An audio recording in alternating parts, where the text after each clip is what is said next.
Hello, bonjour à tous. Bienvenue sur les petites interviews by Yes Home.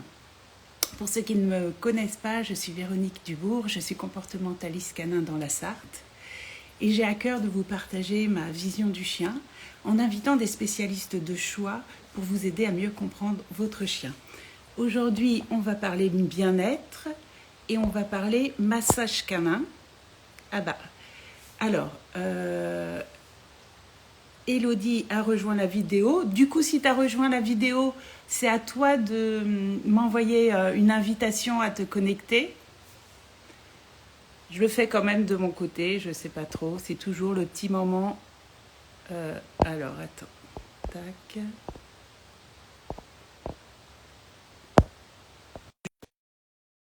Une petite boisson fraîche. Et on va voir. Ah bah voilà. Alors, super. Coucou. Ça va? Salut, Ouais, super. Je suis bien ravie. toi? Je te remercie encore d'avoir accepté mon invitation.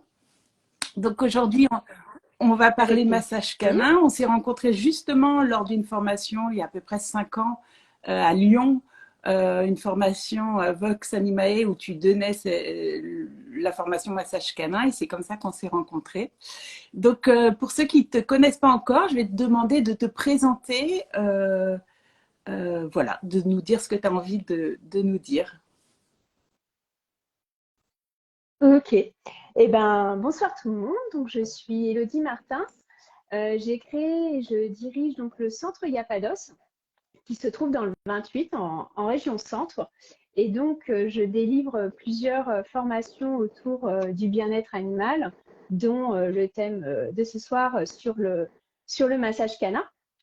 Au niveau de mon parcours, je travaille depuis plus de 20 ans avec les animaux. J'ai travaillé comme auxiliaire spécialisé vétérinaire et je me suis comme ça formée au comportement. Donc, je ne sais pas si tu veux déjà que j'aborde Oui, comment je me suis intéressée ça au allait massage être canin. ma première question, c'est effectivement comment tu en es venu non seulement à te former en massage canin et à vouloir retransmettre. Est-ce que c'était pour un chien à toi? Est-ce que c'était une... Voilà, dis-nous effectivement comment tu en es venu là. Alors, bah, ce qui s'est passé, c'est que quand j'ai fait mes études pour être auxiliaire spécialisée vétérinaire, on a eu des cours d'éthologie, de zoologie, et là, j'ai eu une grande passion pour le comportement. Ça m'a beaucoup, beaucoup plu. Ce qui a fait que quand j'ai travaillé en clinique véto, j'ai proposé des aménagements pour que ça se passe mieux pour les animaux en consultation, mais également en hospitalisation. Et donc, il y a eu pas mal de petits aménagements comme ça qui ont été faits. Et c'est comme ça qu'un jour, je regardais mes petits hospitalisés et je me suis dit, ben, pourquoi on les masse pas? Parce que moi, j'avais connu ça, c'est-à-dire lors d'une hospitalisation, j'avais une infirmière qui était venue me proposer de me masser. Et puis le premier jour, un petit peu par timidité, j'ai dit non. Le deuxième jour, j'ai accepté. Le troisième jour, j'ai dit, elle n'est pas là, la dame qui masse. Euh, Parce que bah, ça fait du bien physiquement, mais ça fait aussi beaucoup de bien mentalement. Et je me suis dit, bah, pourquoi on ne fait pas exactement la même chose aux animaux hospitalisés pour que l'hospitalisation se passe le mieux possible. Sauf que ça remonte à pas mal d'années. Et à l'époque, le massage canin, bah, en France, on ne connaissait pas. Donc, c'est une petite idée qui est restée dans un coin de ma tête. Et à l'époque, j'avais une Golden Retriever, Maya. Et Maya, elle souffrait d'arthrose et de dysplasie des hanches. Et du coup, à un moment donné, voilà, bah, je bossais en clinique véto, donc elle était bien suivie, tout ça. Mais à un moment, ça a commencé à être très compliqué. Elle avait plus de mal à se lever, tout ça. Et du coup, la petite idée qui était restée dans un coin de ma tête, eh ben, elle a ressurgi. Et entre-temps, il y avait un centre qui s'était créé en France. Donc, du coup, je suis allée me former et j'ai commencé comme ça à masser ma chienne. Et ça a été une révélation parce que je me suis dit, bah, juste avec ça, je peux soulager et accompagner ma chienne. Et ça a vraiment été génial. Et c'est à partir de là un petit peu que tout s'est mis en place. Et ce qui m'a amené à la formation, c'est que quand j'ai voulu me former et quand je me suis formée, euh, l'approche ne me Hmm. correspondait pas du tout. Alors moi, j'étais déjà comportementaliste, j'avais voilà cette approche bienveillante de l'animal et la manière dont l'approche de l'animal m'était enseignée à l'époque ne m'avait pas convenu et je n'ai pas travaillé comme ça. J'ai travaillé comme moi j'estimais être le plus bienveillant pour l'animal. Et c'est donc comme ça que je me suis dit, il y a un manque là-dessus au bout de quelques années, il y a un manque là-dessus sur l'approche de l'animal en massage, voilà, de laisser le chien être acteur de sa séance. Et donc, ça a commencé d'abord avec des initiations, parce que j'avais des personnes qui avaient des chiens vieillissants, qui avaient besoin voilà, de masser régulièrement leur animal. Et ensuite, ça en est venu à ce que je propose de la Ok. formation professionnelle. Et on en parlera justement des conditions. Et comme pour les Mm. humains, il y a des humains qui sont accros. Moi, je suis une accro au massage ayurvédique pour tout te dire, pour tout vous dire. Je suis fan. Et, euh, et d'autres qui supportent pas qu'on les touche, en fait. Voilà. Est-ce que pour les chiens, c'est pour tous les chiens, pour quel chien et après, tu pourras nous dire les bienfaits sur ce que ça apporte physiologiquement, mentalement, etc. Alors, chez les chiens, c'est effectivement comme chez les humains, tu peux avoir des chiens qui tout de suite vont être très très ouverts au massage parce que plutôt tactile, euh, et d'autres chiens qui vont l'être moins. Mais on arrive toujours à apporter quelque chose à l'animal. En plus, bon, c'est vrai que je fais du massage, mais je fais aussi de l'acupression. Et parfois, sur un chien qui est moins tactile, donc qui va moins, tu vois, aimer les toucher, très présent sur le corps, tout ce qui est travail en pression, hein, juste de la pression et du relâchement, va être tout de suite beaucoup mieux accepté. Donc, c'est vrai que sur un animal moins tactile comme ça, on peut se servir de cet outil-là aussi. Et puis, c'est l'approche qui fait aussi que on amène le chien à le découvrir et à se dire ah bah tout compte fait c'est sympa. Et puis par rapport au profil de chien, alors on peut avoir tout type de chien. On peut avoir du chiot. Le chiot peut tout à fait être massé et moi au contraire je suis tout à fait pour. Hein, c'est comme masser les bébés chez l'humain. Parce que chez le chiot, ça va lui apprendre à se détendre, à se poser, à lâcher prise. Ça l'aide à avoir une meilleure perception de son corps, hein, parce que sinon, les chiots, il y a la tête, les deux pattes avant, et puis le reste, ça suit. Et puis, bah, tout de suite, ça crée un lien positif avec l'humain qui est super intéressant. Et le fait que le toucher soit quelque chose d'agréable, bah, forcément, ça va favoriser aussi un chiot qui sera plus à l'aise avec les autres manipulations qu'on peut être amené à faire sur un chien. Donc moi, je suis très pour instaurer du massage sur du jeune chien. C'est pas forcément ce qui est le plus évident pour le professionnel de massage, mais c'est vraiment super Surtout intéressant. Et moi, j'aime beaucoup. pendant la phase des Après, mordillements, bah, surtout, ça doit être sympa. Faut y aller oui, avec oui, c'est des ça. gants, des moufles. T'as une mèche qui pendouille. C'est ça. Aïe. Les petites dents de requin. Mais justement, tu vois, c'est aussi une approche qu'on a à ce moment-là qui permet au chiot d'apprendre que bah non, on va pas nous mordiller les mains. Après, nous, on va aussi se poser la question de pourquoi là, tout d'un coup, il me mordit les mains aussi. Donc, c'est assez intéressant. Après, il faut être effectivement très patient et très posé quand on masse du chiot, parce que sinon, un chiot peut vite s'exciter, vite s'agacer aussi. Donc, c'est important, nous, qu'on soit très à son écoute et très posé. Après, sur les autres profils, bah, on a le chien adulte. J'ai envie de dire, voilà, le chien qui n'a pas forcément de problématique, où tout va bien, tout simplement parce que l'avantage du massage canin, c'est que ça permet de renforcer le système immunitaire. Donc, c'est comme pour nous, tu disais que tu es accro au massage, mais tu as raison. Pour nous, c'est bien de se faire masser au moins une fois par mois, parce que le massage, ça permet de contribuer à ce que tout ce qui est fait dans notre corps pour nous maintenir en bonne santé fonctionne bien. Donc, quand on masse un humain ou quand on masse un chien, on permet au corps d'avoir toutes ses capacités pour être en bonne santé, pour être bien, pour renforcer son système immunitaire. Donc, on a une réelle action sur le système immunitaire. Donc, c'est très intéressant de faire masser son chien régulièrement. Et puis, comme pour le chiot, hein, ça contribue à cette association positive avec l'humain. Donc, c'est un outil intéressant qui peut être utilisé. Après, on a les chiens stressés. Alors, ça, effectivement, c'est un profil qu'on peut être amené à plus voir en séance parce que les gens cherchent des solutions pour aider leur animal. Et il faut savoir que quand on masse, si notre toucher il est interprété comme quelque chose d'agréable, on va déclencher le système parasympathique.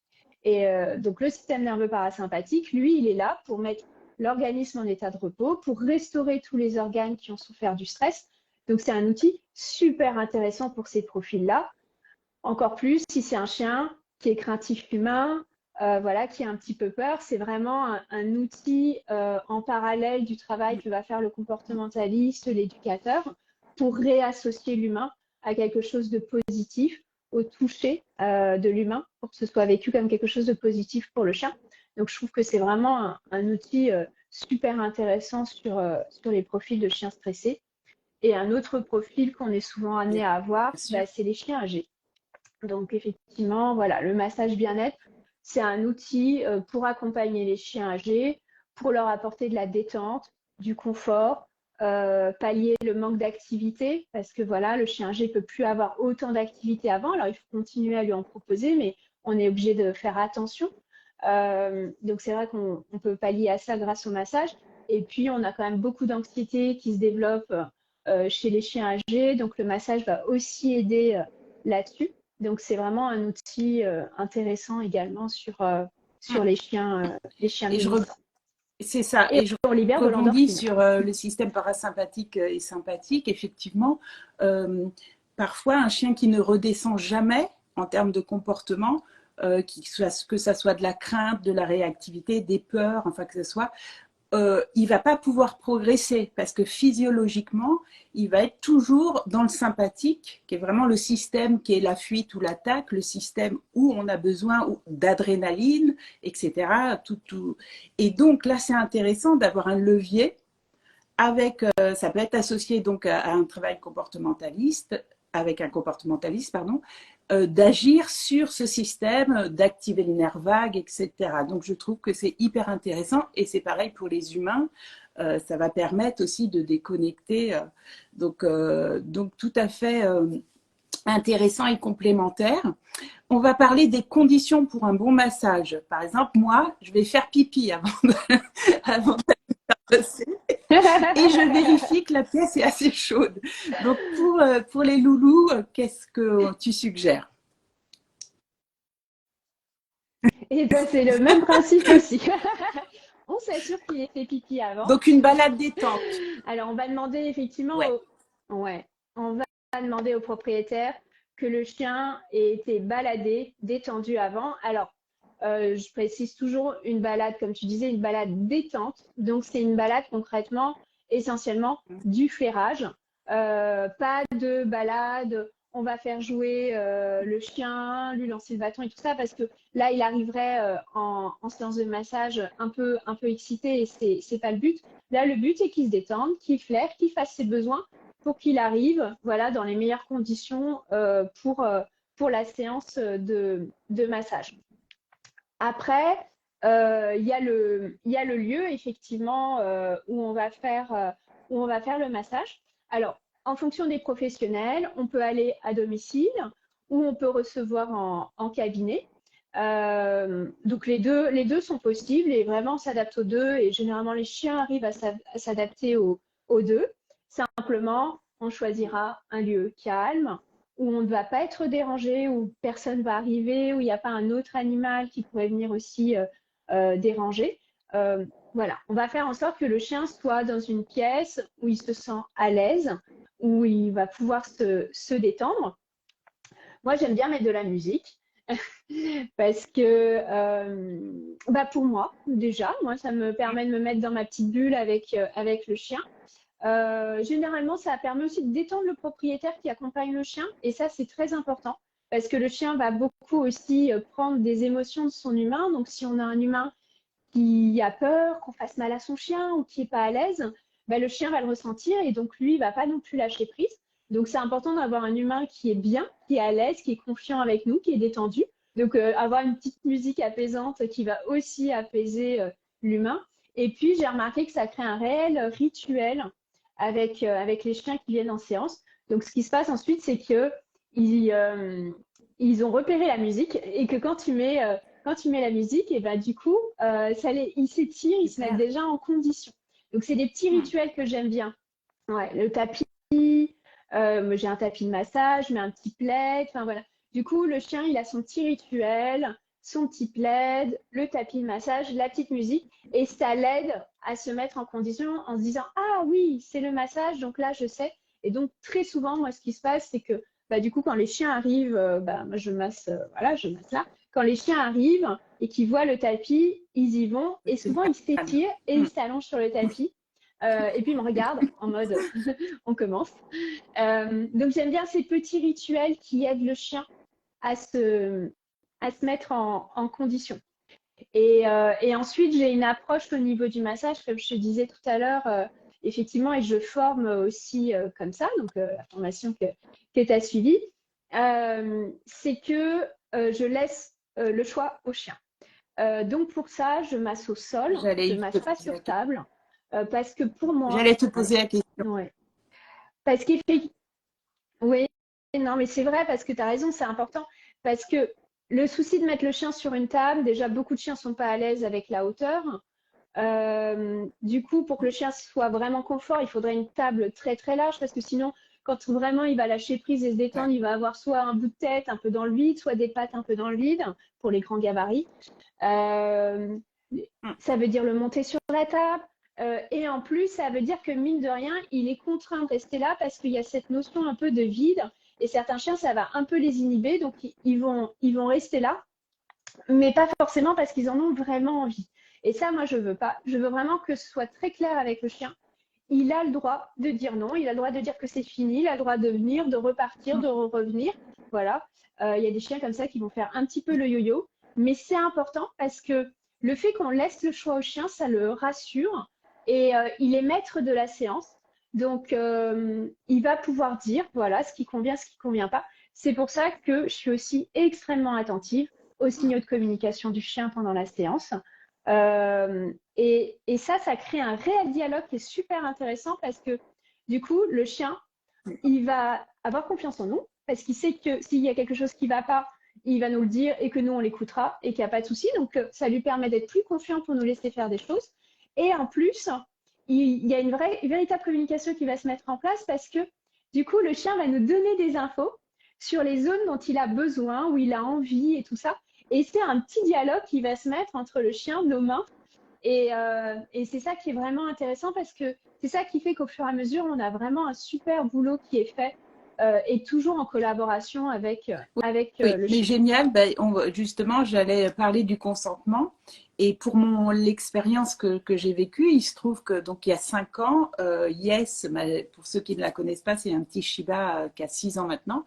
Gros moment de solitude et grosse frustration parce que je me suis retrouvée avec ma pluche à masser alors que tout le monde massait son chien. Et Yes, très clairement, elle m'a dit non, ça ne l'intéressait pas. Très délicatement, elle a tourné la tête, elle est partie. Donc on avait vu et tu as accompagné ça. Et c'est pour ça que j'ai adhéré pleinement. C'est que justement, tu as accompagné ça en disant elle ne veut pas.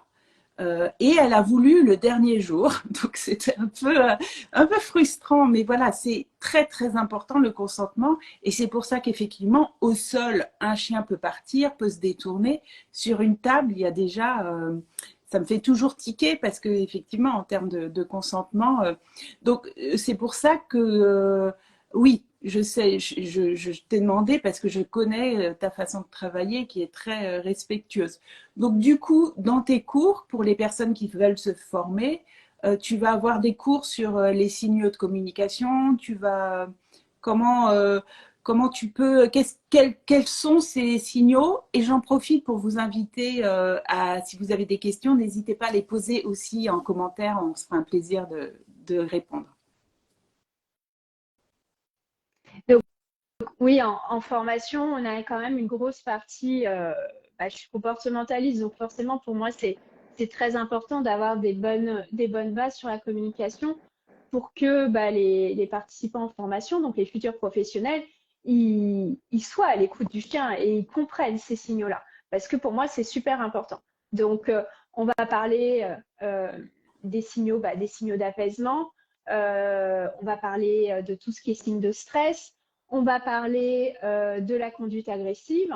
Alors, pas pour faire peur ou quoi que ce soit, mais simplement parce que c'est un comportement tout à fait normal du chien. Un chien peut être amené peut-être à grogner pendant une séance si il y a quelque chose qui ne lui a pas convenu.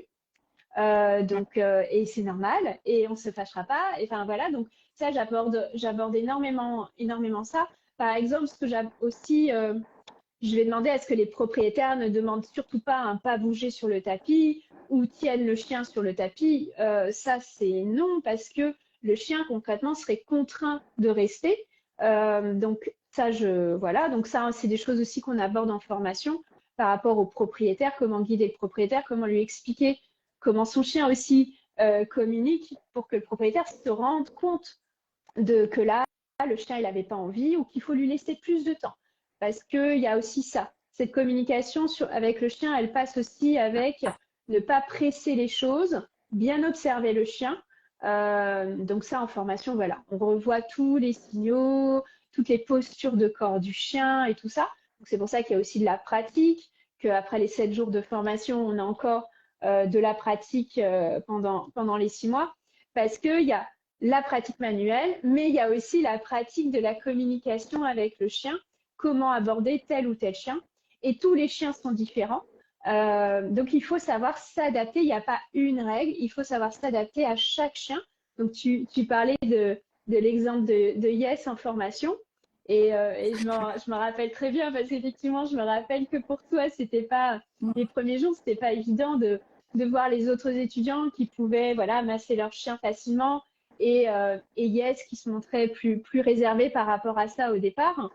Mais ça arrive en formation, hein, où des fois on a des chiens qui acceptent qu'une zone du corps et pas le reste. Alors voilà, des fois l'étudiante peut être un petit peu perturbée par ça. Et justement, le fait qu'on écoute, qu'on respecte ça, et ben du coup, le chien petit à petit va nous laisser faire de plus en plus de choses.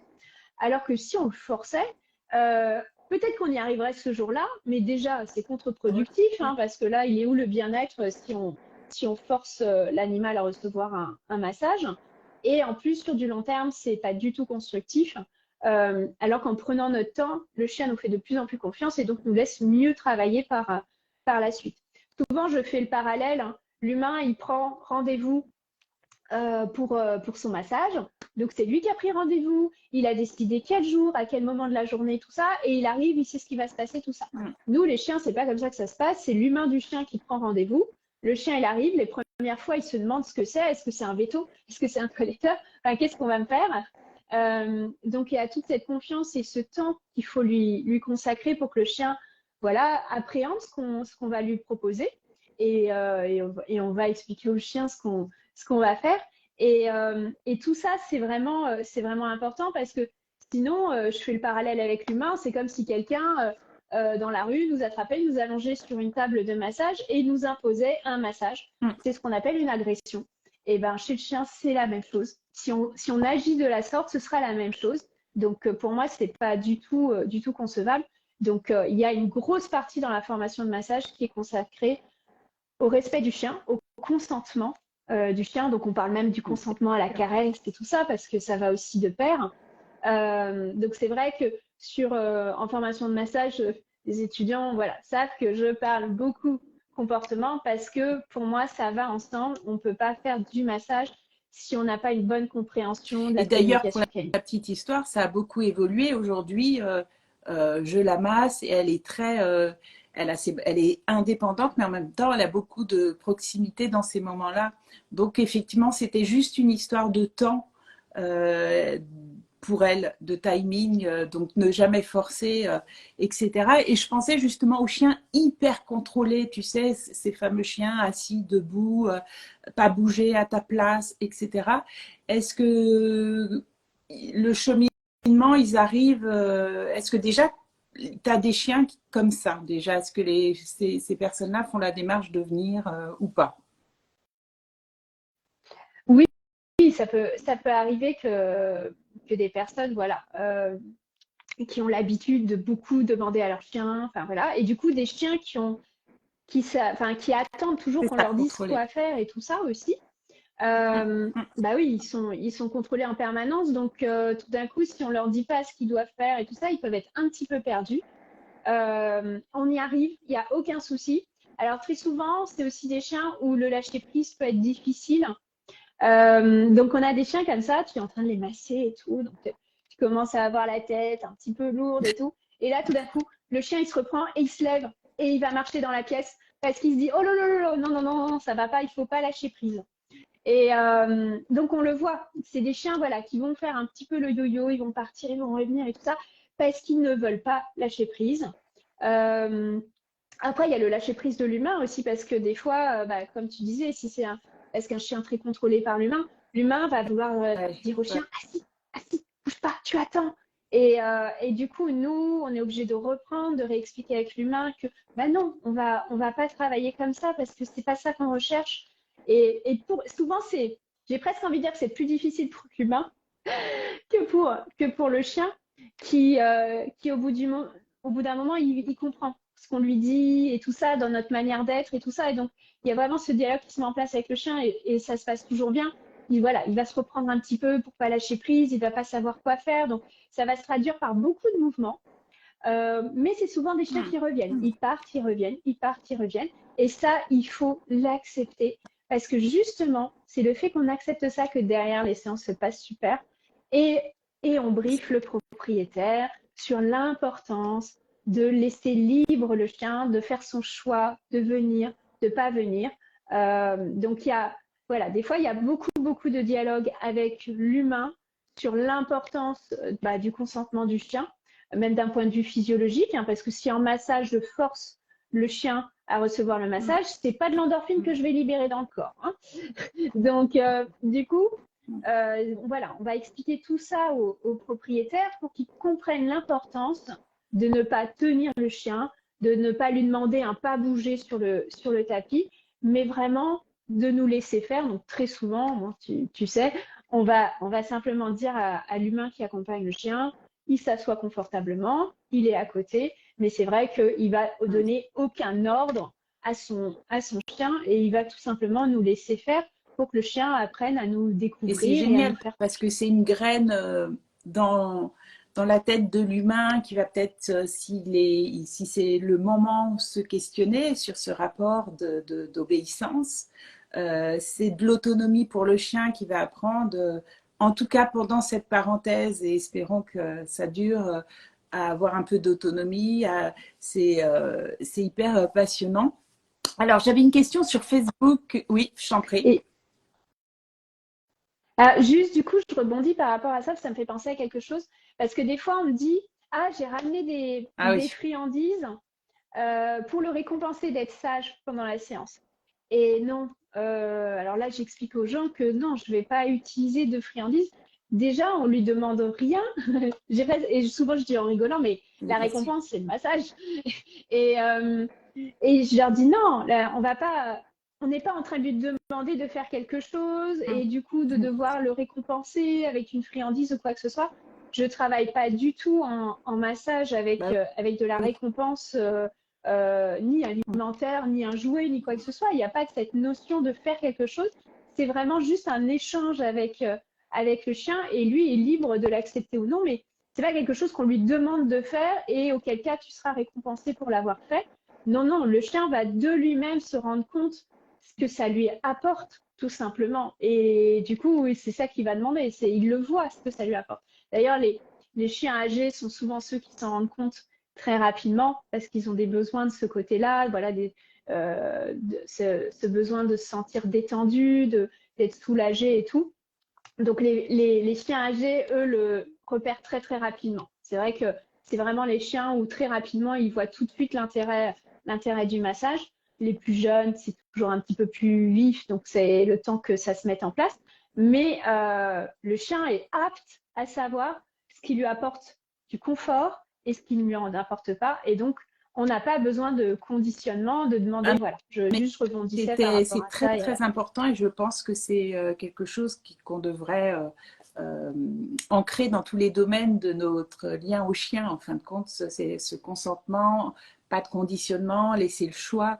Et ils peuvent très bien nous dire ce qu'ils veulent. Ça ne veut pas dire qu'il n'y ait pas de règles, mais en tout cas, le consentement Mm. et aussi peut-être pour l'humain lâcher les attentes parce que souvent voilà je paye un service, je veux résultat. Là, si le chien il n'est pas encore prêt ou si on n'a massé que une cuisse parce qu'il nous montrait que c'était cette cuisse, et ben c'est ok, ça fait partie du processus.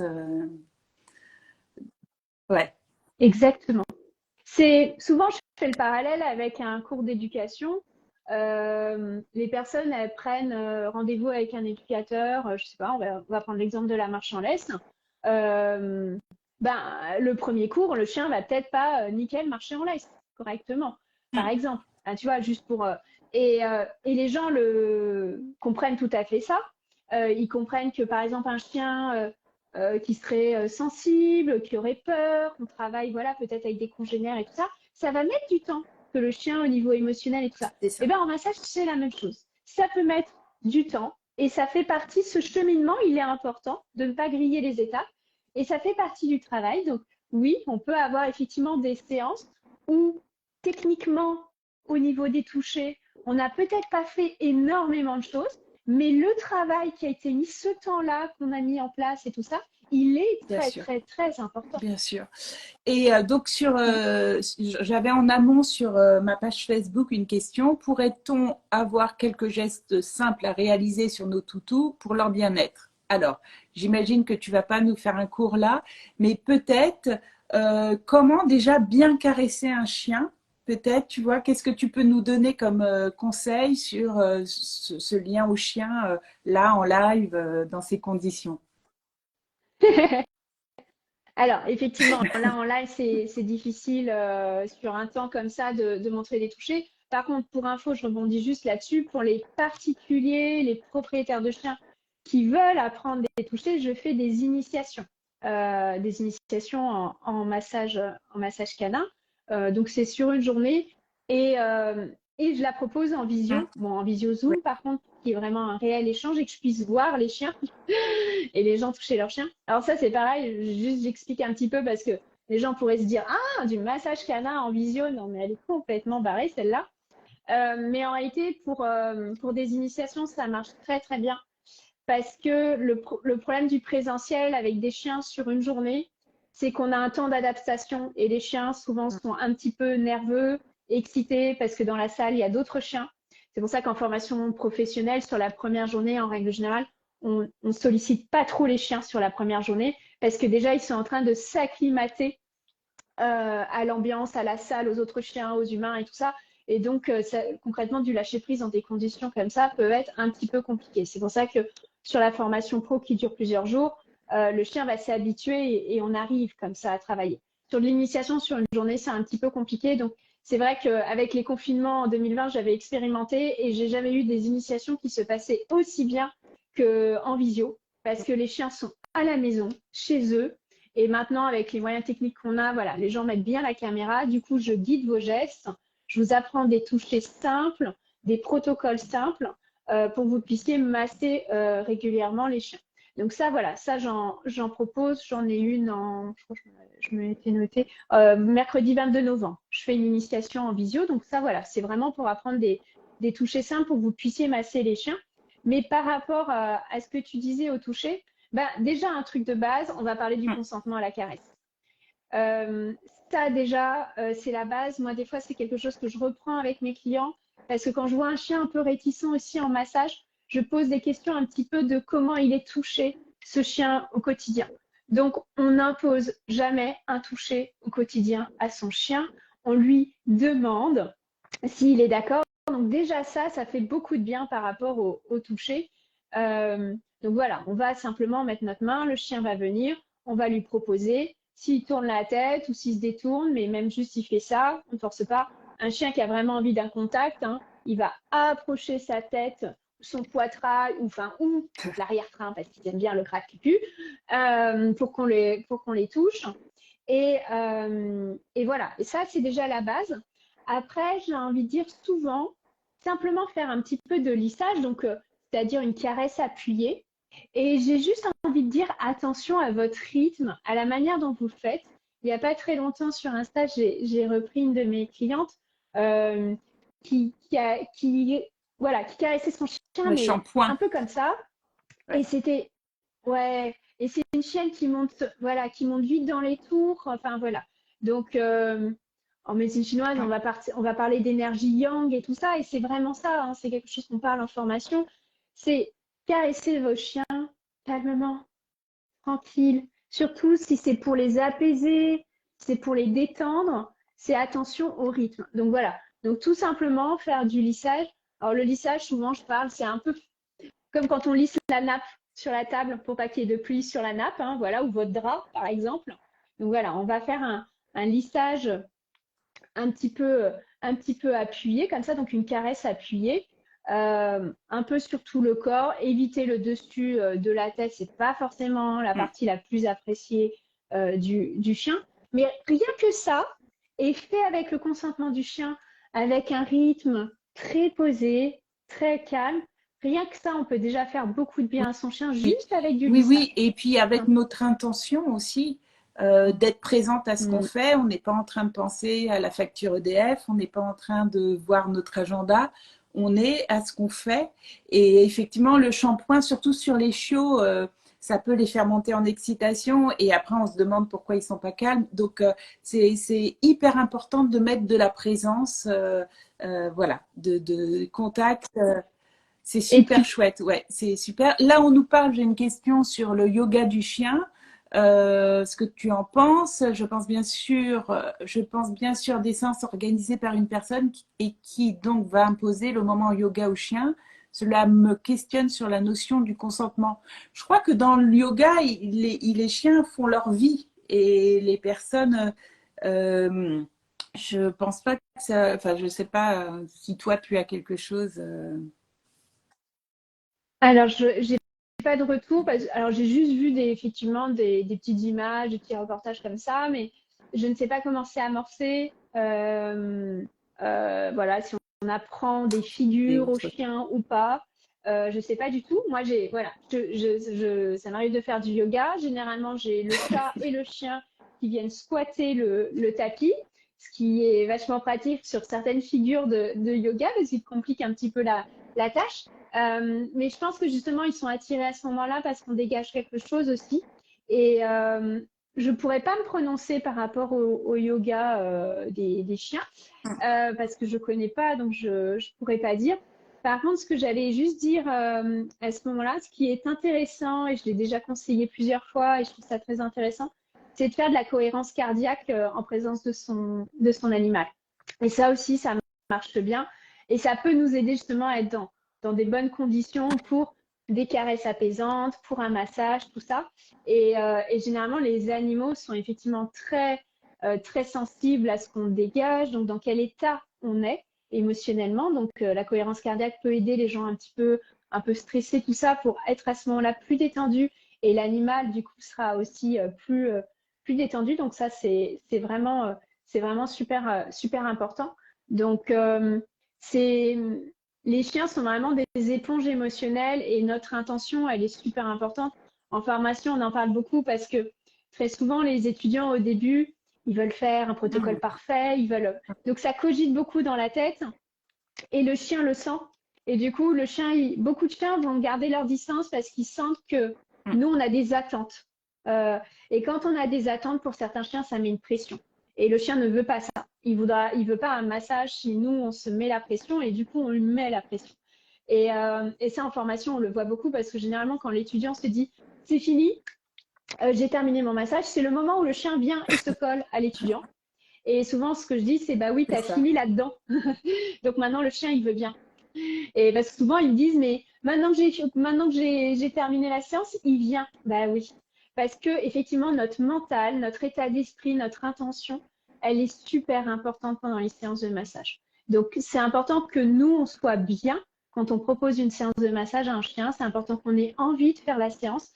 Et surtout, c'est important d'être dans cet échange. C'est-à-dire de ne pas faire le massage pour nous, pas faire le massage pour le propriétaire du chien, pour faire une belle séance et tout ça. Non, on fait le massage pour le chien. Et c'est le chien qui va nous dire ce dont il a besoin.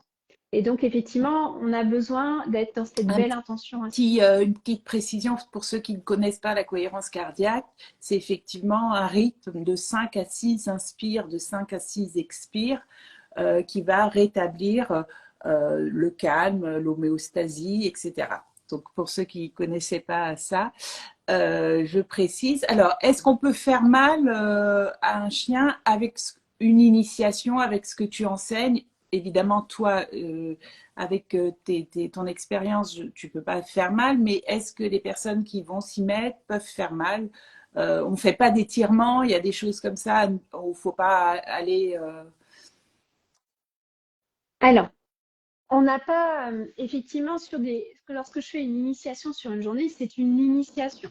Donc, on est sur des touchés simples qui vont déjà apporter beaucoup au chien, ça c'est certain, mais c'est des touchés simples où on ne prend pas de risque du tout.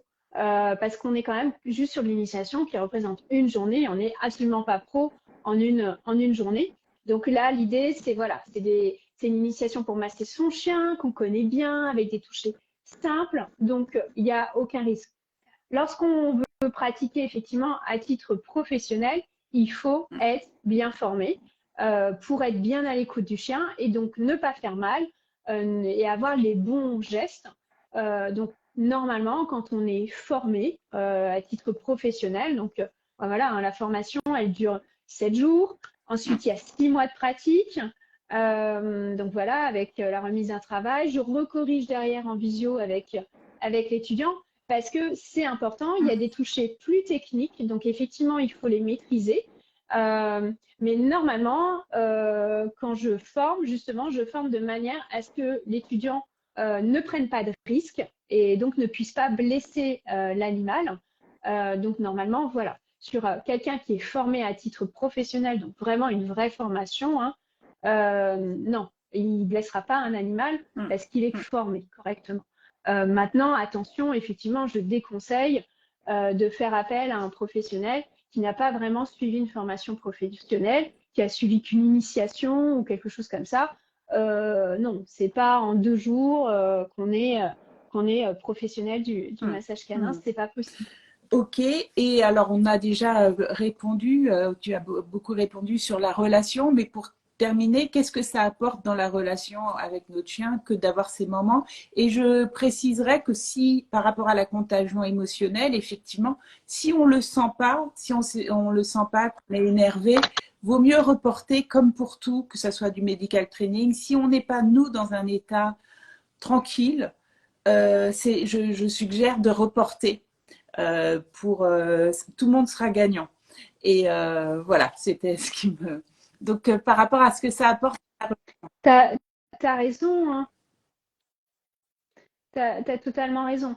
Moi, ça m'est arrivé de ne pas masser ma chienne qui en avait besoin parce que comme elle était pas bien, moi, Mm, j'étais pas mm, bien, ça m'atteignait trop et j'étais pas en condition mentale parce mm. que ça me stressait. Et donc, j'étais pas en condition pour la masser. Donc, dans ces cas-là, on demande à un ou une collègue de masser son animal. Et je pense qu'il faut être conscient de notre propre état pour savoir si oui ou non on est, on est suffisamment bien pour le proposer parce que on peut pas mentir à un chien. Tu peux faire le plus beau sourire qui soit, le chien il en a rien à faire. C'est ton état, ce que tu vas dégager, qui va faire que le chien est ok ou pas. Donc c'est vrai que si on n'est pas bien, on reporte la séance, on prend soin de soi pour pouvoir ensuite prendre soin des animaux. Par rapport à ce que ça apporte sur la relation du chien, c'est vraiment cette association positive vis-à-vis de l'humain. Euh, je trouve que c'est un outil vraiment très, très intéressant là-dessus. Moi, j'ai une chienne, quand je l'ai adoptée, elle était réactive humain. On ne pouvait pas la toucher. Euh, et maintenant, pareil, grâce au massage, je peux lui toucher les pattes parce que c'est devenu quelque chose d'agréable. Maintenant, je peux la masser. Mes étudiants peuvent la masser, toujours avec son consentement, bien si elle veut. Euh, donc, c'est l'évolution. Moi, je l'ai vu sur ma chaîne, j'ai vu sur des chiens de mes clients, que ça peut apporter justement, tu vois, à des chiens qui ont peut-être même subi des traumatismes et tout ça.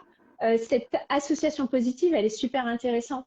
Et ce qui est super chouette, c'est pour ça que je trouve ça aussi intéressant de plutôt on masse le chien et plus vite on a ça. Cette notion, le chien va réaliser qu'on peut lui apporter de la détente et du confort. Et ça, c'est top parce que ton chien, quand il va se sentir pas bien, eh ben, il va venir te voir et il va te le demander. Et moi, je trouve ça chouette, quoi, de se dire que le chien est suffisamment en confiance et il sait que tu as un outil qui lui apporte du confort et de la détente. Et ça, je trouve ça génial. Et au niveau du relationnel, de la complicité que ça met dans le binôme, c'est vraiment un outil qui est très, très chouette. C'est pour ça que moi, je conseille souvent voilà, des professionnels, soit des toiletteurs, comportementalistes, des éducateurs et tout ça. Le massage, c'est un outil supplémentaire pour aider le chien et voilà, pour continuer à créer une belle relation avec l'humain et rentrer dans autre chose que une relation où on demande toujours des choses au chien, fais ci, fais ça, machin, nanana. En massage, et on n'a plus tout ça. Moi, je dis aux gens, vous laissez ça à la porte. C'est son moment à lui, c'est lui, il a vraiment cette notion de choix. Je demande des fois au chien, tu veux encore et tout ça, parce qu'on peut poser des questions à son chien. Le chien s'est décidé, oui ou non, s'il a envie.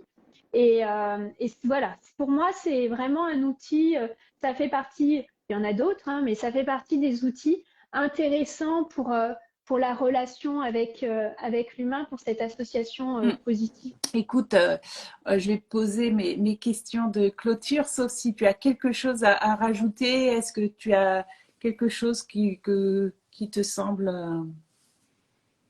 important? Non, si, si, je suis en train de penser. Euh, sur ce bouquin-là, il y a un petit, dedans, je parle un petit peu massage et, et je montre quelques touchés, Oui, si ça peut intéresser, comme il y avait oui, eu une oui, question de quelqu'un qui voulait un petit peu, voilà, un petit peu découvrir. oui. C'est rendre son chien heureux. Alors, il va apparaître à l'envers, hein, du Non, coup, je non, pense. C'est aux éditions il Lumet. apparaît bien. Et dedans, il apparaît droit. D'accord, ok.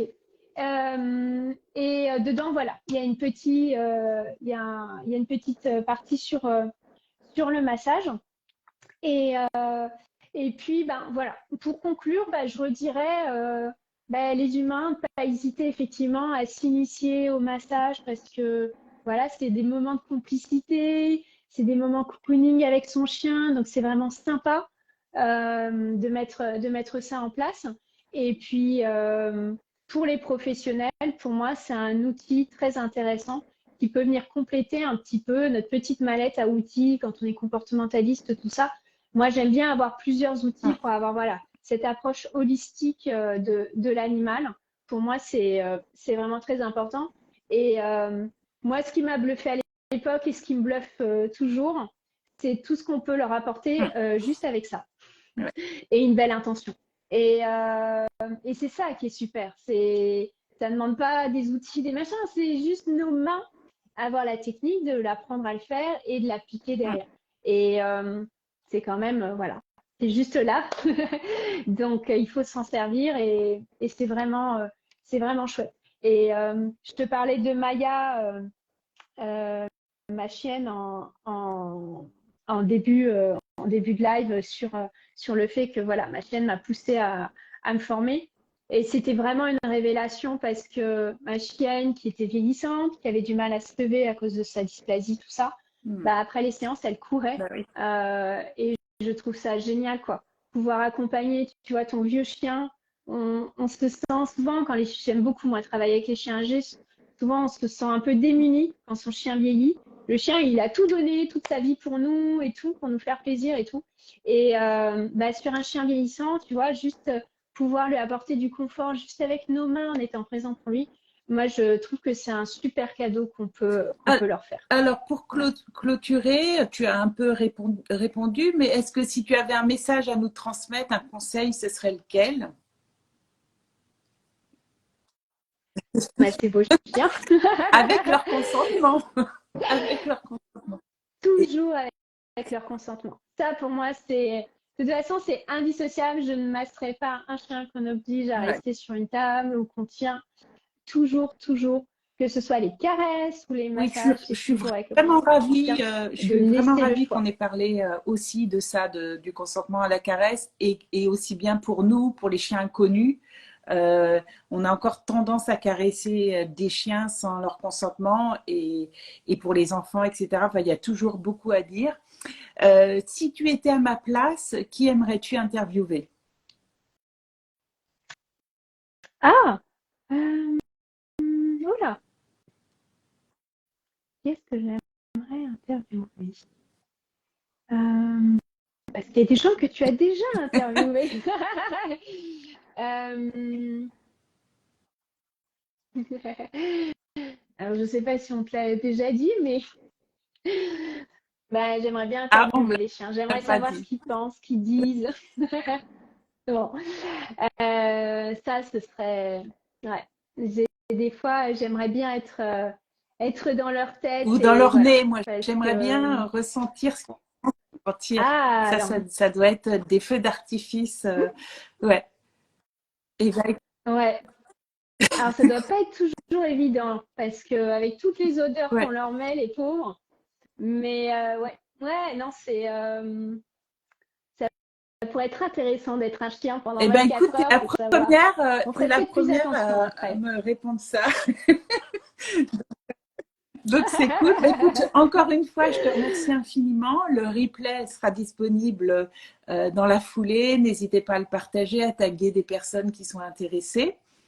Nous, on se retrouve avec un live hyper intéressant, voire plus qu'intéressant, capital pour la santé de nos chiens. Mardi prochain, on va parler des griffes et de l'entretien des griffes. On sait que le mauvais entretien des griffes amène des douleurs posturales, voire de l'arthrose précoce. Et c'est quelque chose où il y a très peu de prévention, même avec les vétos, etc. Donc, on va voir avec Valentine, ça c'est ma dyslexie, Valentine, pas Vanessa, Valentine de Pattes Parfaites. On va voir comment faire, comment s'y mettre, etc.